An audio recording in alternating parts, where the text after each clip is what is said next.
Hello everyone. तो इस video में हमें एमपी राज्य सुरक्षा अधिनियम 1990 पढ़ रहे थे। उसके चैप्टर 3 के सेक्शन 9 अपील से पढ़ना था। अपील स्टार्ट करेंगे। सेक्शन 9 अपील के बारे में बात करता है। तो जो एनी पर्सन है जो कि एग्रीव्ड है ऑर्डर से, सेक्शन 3, सेक्शन 4 और सेक्शन 6 से, जो कि किसी डिस्ट्रिक्ट मजिस्ट्रेट ने दिया है, और अदर ऑफिसर या तो उनके बिहाफ में स्पेशली एम्पावर्ड था, तो वो अंडर सेक्शन 13, मतलब जो उनको ऑर्डर दिया था अंडर सेक्शन 13 में, उसकी अपील कर सकता है किसके पास? तो स्टेट गवर्नमेंट के पास कर सकता है। और कितने दिन के अंदर? 30 डेज के अंदर, जिस दिन भी ऑर्डर हुआ है। और वो जो अपील होगी वो कितने दिन में डिसाइड हो जाना चाहिए? तो यहाँ पे याद रखिएगा 4 मंथ दिया हुआ है, मतलब अलग से दिया हुआ है। ऐसा 4 मंथ हम बहुत रेयर पढ़ते हैं, तो 4 मंथ में डिस्पोज ऑफ हो जाना चाहिए अपील, जिस दिन भी अपील फाइल की गई थी। और जो अपील प्रेफर की जाएगी वो एक फॉर्म ऑफ मेमोरेंडम में की जाएगी, और उसमें कंसाइजली ग्राउंड बताए जाएंगे ऑब्जेक्शन के, ऑर्डर के, जिससे अपील की जा रही है। और उसमें एक सर्टिफाइड कॉपी भी होगी ऑर्डर की। फिर सबसेक्शन 3 बात करते हैं कि ऑन रिसीप्ट ऑफ अपील, जो स्टेट गवर्नमेंट है वो एक रीजनेबल अपॉर्चुनिटी देंगे एप्लीकेंट को हार्ड की, और इधर पर्सनली या फिर वो अपने पेटिशनर के थ्रू आ सकता है, लीगल पेटिशनर के थ्रू। और after such inquiry it shall deem to necessary, और जैसे ही उसकी इंक्वायरी हो जाए तो उनको फिर पास जो, या तो उनको जो नेसेसरी लगता है वो कंफर्म कर सकते हैं, रेस्काइंड कर सकते हैं, या फिर वेरी कर सकते हैं। मतलब या तो कंफर्म कर देंगे वही ऑर्डर को, या वेरी कर देंगे, मतलब चेंज कर देंगे, रेस्काइंड मतलब कैंसिल कर देंगे, जिसके अगेंस्ट अपील की गई है। तो provided that order appeal against shall remain in operation, मतलब जब तक अपील चल रही है तो वो ऑर्डर ऑपरेशन में ही रहेगा, जब तक पेंडिंग डिस्पोजल ऑफ अपील नहीं हो जाता, मतलब जब तक अपील डिस्पोज ऑफ नहीं आती। अनलेस अगर गवर्नमेंट अदरवाइज डायरेक्ट करेगी, अगर अदरवाइज स्टेट गवर्नमेंट डायरेक्ट करती है तो उस तरीके से होगा। नहीं तो फिर ये मतलब जब तक अपील चल रही है तब तक वो ऑर्डर तो ऑपरेशन में रहेगा। अब फोर्थ सबसेक्शन बात करता है कि जब ये अपील का जो टाइम पीरियड है 30 डेज का, मतलब जो 30 डेज जिसके अंदर अपील की जा सकती है, उस पीरियड को कैलकुलेट करने के लिए क्या क्या होगा? तो the time taken in granting a certified copy of order, जब तक सर्टिफाइड कॉपी ऑफ ऑर्डर मांगने में इतना टाइम लग रहा है वो एक्सक्लूड कर दिया जाएगा उस टाइम पीरियड में से। तो सेक्शन 10 बात करते हैं finality of order passed for in certain cases. तो जो भी ऑर्डर पास किए गए हैं सेक्शन 3, 4, 5 और 6 में, वो किसी भी कोर्ट की किसी भी कोर्ट में क्वेश्चन नहीं किए जाएंगे एक्सेप्ट ऑन द ग्राउंड। तो ये 3 ग्राउंड दिए हैं, इनके ऊपर ही क्वेश्चन किया जा सकता है, किसी कोर्ट में अदरवाइज नहीं किया जाएगा। तो सबसे पहले कि डिस्ट्रिक्ट मजिस्ट्रेट ने प्रोसीजर फॉलो नहीं किया, जो कि लेट डाउन किया है सब सेक्शन 1 ऑफ सेक्शन 8 में। दूसरा है कि उसने नो मटेरियल बताया, मतलब उसने मटेरियल नहीं बताया कि उसके पास क्या मटेरियल है।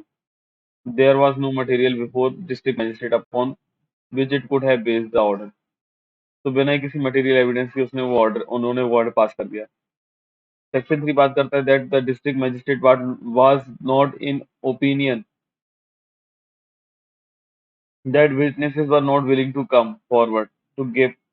in public against the person in respect of whom an order was made under section 5। District magistrate का ये ओपिनियन नहीं था कि जो विटनेसेस हैं वो आने के लिए तैयार नहीं है, कि एविडेंस देंगे, मतलब वो सामने आने के लिए तैयार नहीं है, और जो एविडेंस देंगे उन पर्सन के अगेंस्ट जिनके रिस्पेक्ट में ऑर्डर पास किया गया।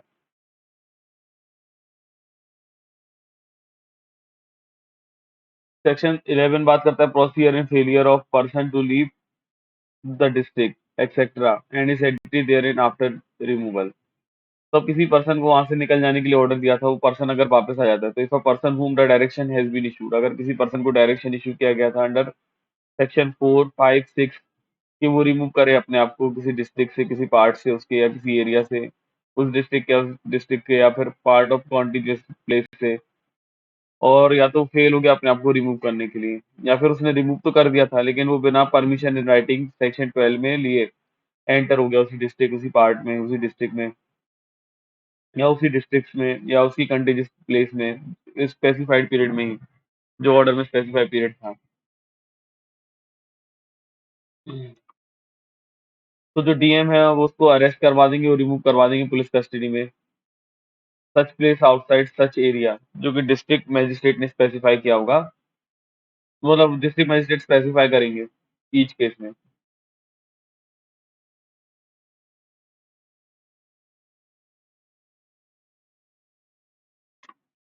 सेक्शन 12 बात करता है टेम्पररी परमिशन टू एंटर और return to a district for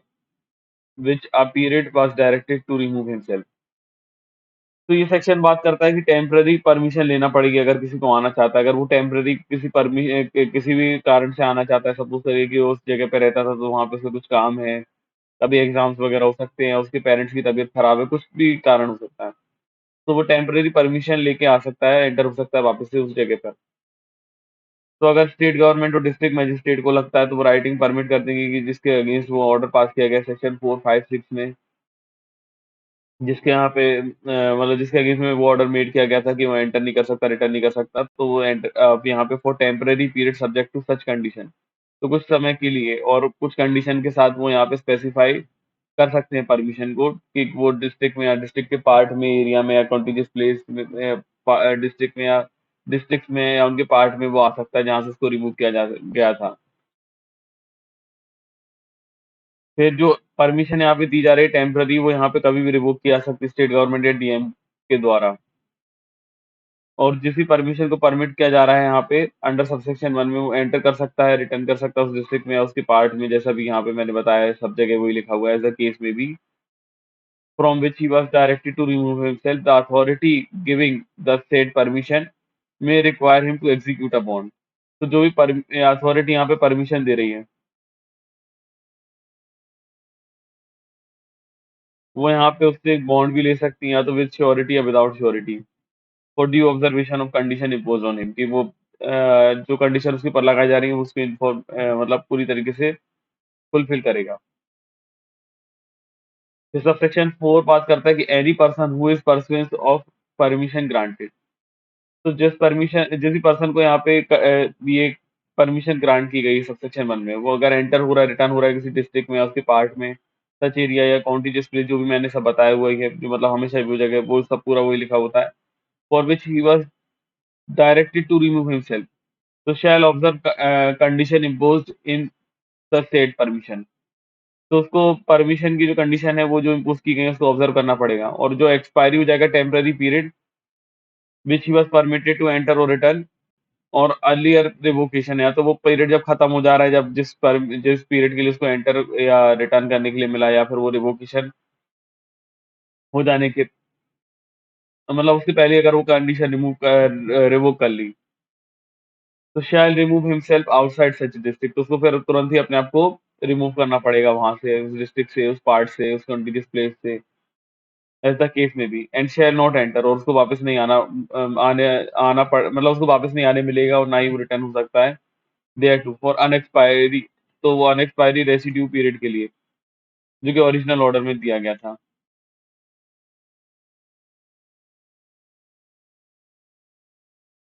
बिना प्रेस परमिशन के। फिर लिखा है if a person fails to observe any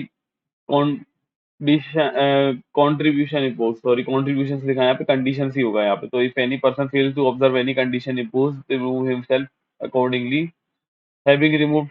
himself and enters और रिटर्न द डिस्ट्रिक्ट और part thereof or area of contiguous part or district thereof without fresh permission, then without prejudice to any other action that may be taken against him, enter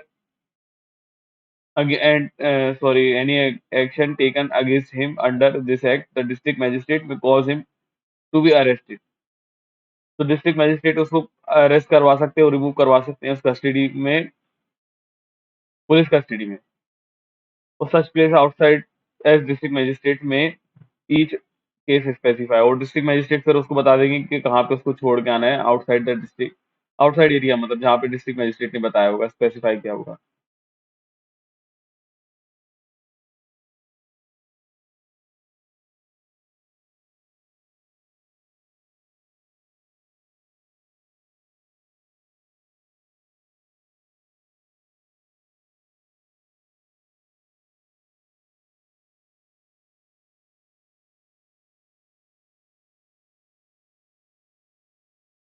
this section 13 बात करता है power of externment of state government. तो जैसे कि हम S act में पढ़ते आए हैं, सेक्शन 10 था वहाँ पे कि वहाँ पे स्पेशल कोर्ट एक्सटेनमेंट कर रही थी, यहाँ पे स्टेट गवर्नमेंट एक्सटेनमेंट कर सकती है। तो सेम ही थिंग है, लेकिन ये स्टेट गवर्नमेंट के पास अलग से पावर दी हुई है, तो फिर वैसे ही है सिर्फ, लेकिन यहाँ अगर स्टेट गवर्नमेंट कर रही है तो एक्सपेरिमेंट बोलते हैं इसको, और अलग सेक्शन दिया हुआ, सेक्शन 13 दिया हुआ। तो जो भी स्टेट गवर्नमेंट है और उसका ऑफिसर स्पेसिफिकली स्पेशली एम्पावर्ड है स्टेट गवर्नमेंट के द्वारा, तो वो किसी भी लाइक सर्कमस्टेंसेस में, लाइक मैनर में वो पावर एक्सरसाइज करते हुए उस डिस्ट्रिक्ट में, जो कि उसमें डिस्ट्रिक्ट मजिस्ट्रेट द्वारा एक्सरसाइज की जाती है सेक्शन 3, सेक्शन 4, सेक्शन 5 और सेक्शन 6 में मॉडिफिकेशन के साथ, that it shall be lawful for the state government, तो स्टेट गवर्नमेंट के लिए भी लॉफुल होगा, और जो भी ऑफिसर उनके लिए उनके द्वारा स्पेशली एम्पावर्ड किए गए हैं, तो वो डायरेक्ट कर सकते हैं मेंबर को ऑफ सच गैंग, या कुछ मतलब गैंग्स, कुछ बॉडी या पर्सन या इमिग्रेंट्स हैं, या जो भी पर्सन कन्विक्टेड हैं एज अ केस में भी, टू रिमूव देमसेल्फ, कि वो रिमूव करें अपने आप को from, and not to enter, और वो ना तो फिर वापस आए या फिर ना वापस लौट, मतलब ना तो वो एंटर हो ना रिटर्न हो, मतलब ना वापस आ पाए उस डिस्ट्रिक्ट में, उस डिस्ट्रिक्ट में, उसके पार्ट्स में, जो भी कंटीजियस प्लेस है या नहीं है। सॉरी। तो जो भी प्रोविजन है सेक्शन 7, 8, 9, 10, 12 एंड सेक्शन 9 के, जो भी ऑर्डर पास किया जा रहा है उस किसी ऑफिसर के द्वारा जो कि स्पेशली एम्पावर्ड किया गया है स्टेट गवर्नमेंट के द्वारा, सब सेक्शन 1 में, वो यहाँ पे मोटेटिस मोटेंडिस अप्लाई हो जाएगा। मतलब यहाँ पे एक जो रीजनेबल कंडीशन चेंज करना होगी, मतलब जो जहाँ पे जैसा चेंज करने के, मतलब चेंज कंडीशंस के साथ एज इट इज एप्लीकेबल हो जाएगा। मतलब वहाँ पे डीएम दिया है तो यहाँ पे specially officer empowered by the state government हो जाएगा, और बाकी सारे section as it is apply हो जाएगा। मतलब कुछ रीजनेबल चेंजेस के साथ ये चीजें एज इट इज अप्लाई हो जाएंगी। Apply to exercise of powers under section as apply में exercise any power under section 3, 4, 5 और 6।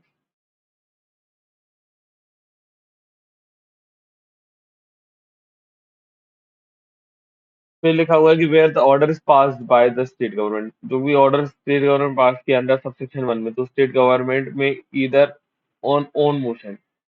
तो स्टेट गवर्नमेंट या तो खुद से या तो किसी एप्लीकेशन की गई है अगर एग्रीड पर्सन के द्वारा, वो रिव्यू कर सकते हैं अपना ऑर्डर खुद से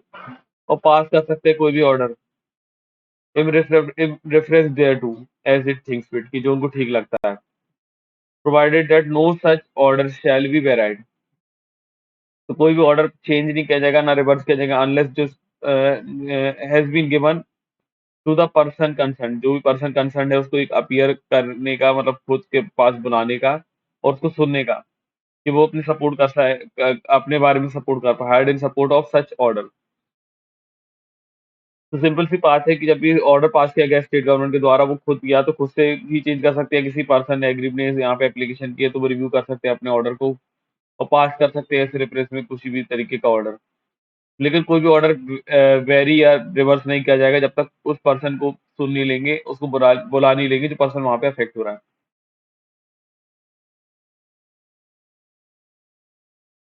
तो सेक्शन 14 बात करता है penalty for contravention of direction under section 4, sorry section 3, 4, 5, 6 और 13। तो अब इफ एनी पर्सन अपोजिस और डिसओबेस, अब कोई भी पर्सन अगर अपोज कर रहा है या डिसओबे कर रहा है और फेज टू कंफर्म हो गया किसी भी डायरेक्शन को जो कि इशू किया गया था सेक्शन 3, 4, 5, 6 एंड 13 में, या फिर उसने अवॉइड किया और पोजिशन किया, डिसऑबेंस किया सच डायरेक्शंस का, तो उसको पनिशमेंट कितना होगा, तो punishable with imprisonment which may extend for 3 years.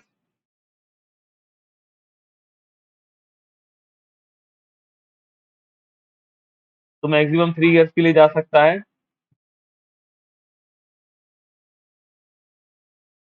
But shall not exempt to reasons recorded in writing to be less than 4 month, तो कम से कम 4 मंथ्स का मिलेगा। और 4 मंथ्स देखिए यहाँ पे यूनिक है, यहाँ पे सिर्फ 4 मंथ्स की मिल रहा है, मतलब हमेशा देखते हैं कि 3 मंथ्स होता है या फिर 6 मंथ होता है या फिर 1 ईयर होता है।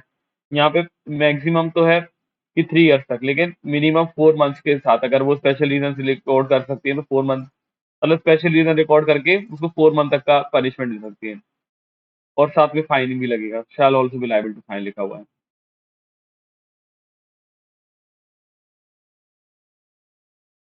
सेक्शन 15 बात करता है penalty for entering without permission area from which a person is directed to remove himself or overstaying when the permitted to return temporary। अब उसमें लिखा हुआ है कि सेक्शन 15 में की पेनल्टी क्या लगेगी अगर कोई पर्सन बिना किसी परमिशन के वहां पे वापस आ गया जहां से उसको रिमूव किया था, और या फिर वो ओवरस्टेइंग कर रहा है, जो परमिशन उसने मिली तो है लेकिन उस परमिशन जितने परमिशन के लिए उसको रिटर्न किया गया था उससे ज्यादा वहां पे वो रह रहा है। तो लिखा हुआ है कि without prejudice to the power of arrest, तो उसमें किसी भी तरीके से उसकी पावर टू अरेस्ट को प्रेजुडिस नहीं किया जाएगा, उसको रिमूव कर दिया जाएगा सर्कमटेंसेस में। Remove a person to in the circumstances and in the manner provided in section 11 any person, तो कोई भी पर्सन जिसने कॉन्ट्रवेंशन किया है किसी की डायरेक्शन को जो कि इशू किया गया सेक्शन 4, 5, 6 एंड 13 में, वो एंटर कर रहा है विदाउट परमिशन, वो बिना परमिशन के वहां पे एंटर कर रहा है डिस्ट्रिक्ट में या उसके पार्ट में, सच एरिया,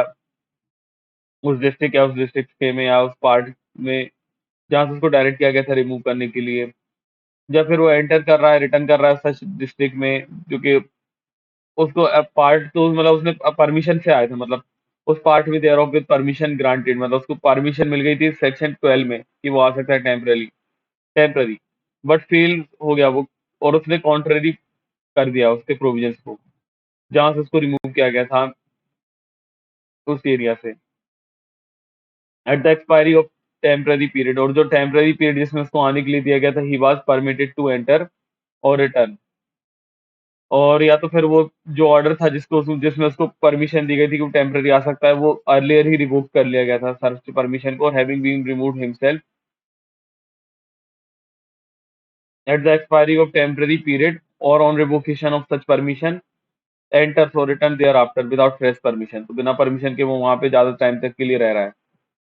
तो shall be punishable with imprisonment, तो उसको इम्प्रिजनमेंट कितना दिया जाएगा विच में एक्सटेंड टू 3 ईयर, तो 3 साल तक का होगा बट शैल नॉट, तो यहाँ पे सबसे पहले कितना दिया हुआ है कि यहाँ पे 3 ईयर्स तक का होगा,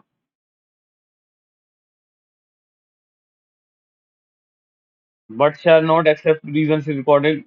तो अगर रीजन रिकॉर्ड करके चाहे तो वो यहाँ पे नॉट लेस 6 मंथ, तो 6 मंथ से कम नहीं होगा, लेकिन अगर 6 मंथ मिनिमम होगा और मैक्सिमम 3 ईयर्स तक जाएगा, अगर 6 मंथ का देना है तो स्पेशल रीजन रिकॉर्ड करेंगे राइटिंग में, और फाइन भी लगेगा साथ ही साथ।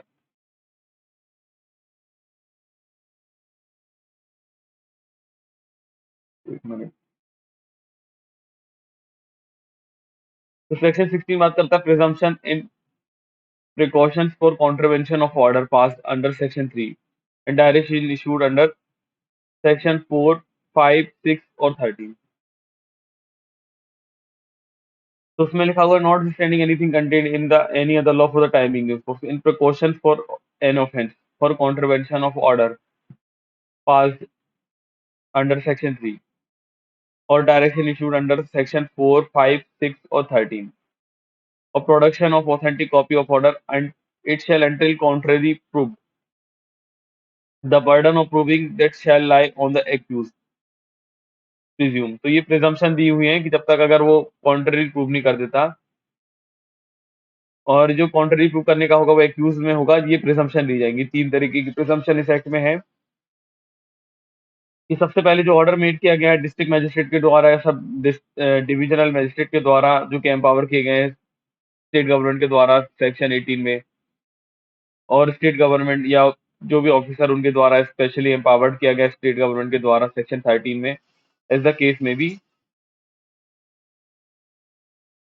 तो ये मान लिया जाएगा कि हाँ ये ऑर्डर इन्हीं लोगों ने पास किया है जब तक वो कॉन्ट्ररी प्रूव नहीं कर दिया जाता।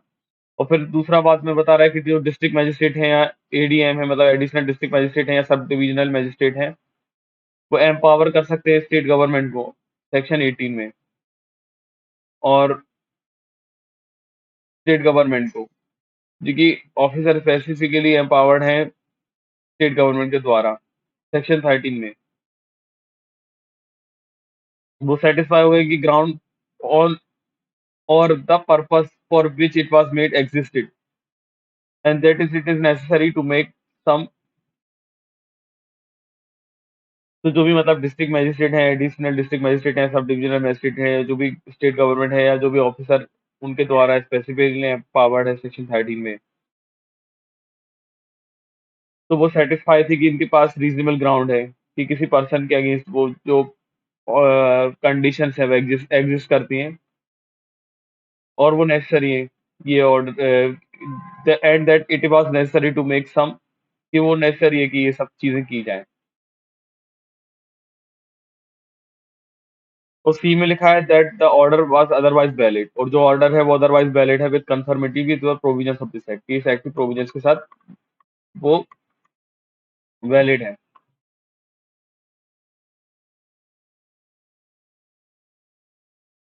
फिर सेक्शन 17 बात करता है four feature of bond entered into by person permitted to enter to return to area from which he was directed to remove himself।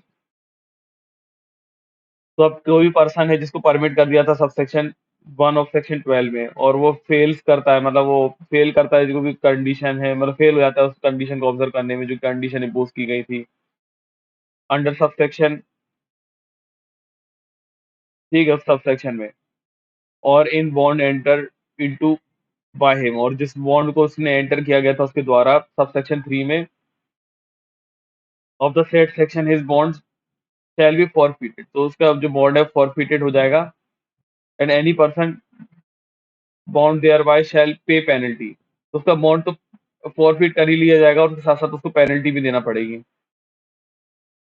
Penalty thereof और show goes to the satisfaction of the court, उसको satisfaction of court जिससे हो जाए उसको show कोज देना पड़ेगा, मतलब नहीं उसको मतलब सॉरी सॉरी यहाँ पे उसको शो कोज बताना पड़ेगा कि सेटिस्फेक्शन ऑफ कोर्ट के अनुसार कि उसके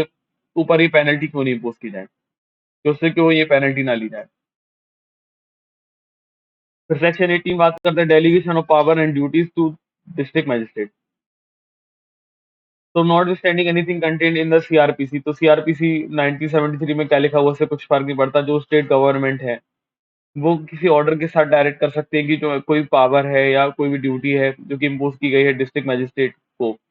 under this act shall be excise, तो वो एक्साइज की जा सकती है, परफॉर्म की जा सकती है एडिशनल डिस्ट्रिक्ट मजिस्ट्रेट के द्वारा भी और सब डिविजनल मजिस्ट्रेट द्वारा भी, मतलब एडीएम और एसडीएम के द्वारा भी, and for such area as may be specified in the order, और उस एरिया में जो ऑर्डर में स्पेसिफाई किया गया है वो एरिया। फिर सेक्शन 19 बात करता है sources of information not to be disclose. एक मिनट। तो जो सेक्शन 19 बात करता है सोर्सेज ऑफ इंफॉर्मेशन को डिस्क्लोज नहीं किया जाएगा, तो nothing in this act deem to require state government और any officer specifically empowered by it, तो जो भी इस एक्ट में है वो स्टेट गवर्नमेंट को या फिर जो भी ऑफिसर उसके द्वारा स्पेसिफिकली एम्पावर्ड किए गए सेक्शन 13 में, या फिर district magistrate, additional district magistrate या एसडीएम मतलब सब डिविजनल मजिस्ट्रेट जो कि एम्पावर है सेक्शन 18 में, in any case may be disclosed to person against whom the order made under section 3, 4, 5, 6 and 13। तो उनको किसी भी कंडीशन में जो कि उन्होंने ऑर्डर पास किए गए हैं सेक्शन 3, 4, 5, 6 या 13 में इस एक्ट के या फिर एनी कोड ऑफ लॉ जिसने उन्हें तो उनको अपने सोर्स ऑफ इंफॉर्मेशन कभी भी डिस्क्लोज नहीं करना पड़ेगी किसी भी फैक्ट में, कोई कोई भी कंफर्म कम्युनिकेशन जो कि उनको मिली है और ऑफ विच माइट जो उनको लगता है कि उनके ओपिनियन में कि मतलब जो किन के ओपिनियन में जो कि स्टेट गवर्नमेंट या ऑफिसर जो कि स्पेसिफिकली एम्पावर्ड है सेक्शन 13 में या डिस्ट्रिक्ट मजिस्ट्रेट मतलब डीएम, एडीएम या एसडीएम के ओपिनियन में ऐसा लगता है कि डिस्क्लोजर ऑफ आइडेंटिटी जो हो जाएगा वो lead to the disclosure of करेगा identity of the name of informant. तो ये कभी कभी क्या रहता है कि जैसे कभी किसी इन्फॉर्मेंट ने कुछ इन्फॉर्मेशन दी जो कि स्टेट गवर्नमेंट को, डीएम को, एसडीएम को या एडीएम को या ऑफिसर जो कि स्पेसिफिकली एम्पावर किए गए हैं स्टेट गवर्नमेंट के द्वारा, उनके पास कुछ कमीशन ऑफ इन्फॉर्मेशन से रिलेटेड इन्फॉर्मेशन मिली, और अगर वो यहाँ पे उनको लगता है कि ये डिस्क्लोज कर देंगे तो जो इन्फॉर्मेंट है उसको उसकी आइडेंटिटी को खतरा हो सकता है। तो जैसे हमने इंडियन एविडेंस एक्ट में पढ़ा होता है कि सेक्शन 124 124 और 125 होता है आई थिंक, तो वहाँ पे ये जो ऑफ़िशियल कम्युनिकेशन रहती है, तो उसको डिस्क्लोज़ नहीं किया जा सकता क्योंकि जो इन्फॉर्मेशन दे रहा है उसकी आइडेंटिटी खतरा हो सकता है, फिर बाद में हमें इन्फॉर्मेशन मिलना भी शायद बंद हो जाए। इसलिए यहाँ पे ये प्रोटेक्टेड रहता है, तो यहाँ पे डिस्क्लोज़ नहीं की जाती, ये इन्फॉर्मेशन जो होती है वो कॉन्फिडेंशियल होती है। ओके, सो चैप्टर 4 से हम नेक्स्ट वीडियो में कवर करेंगे।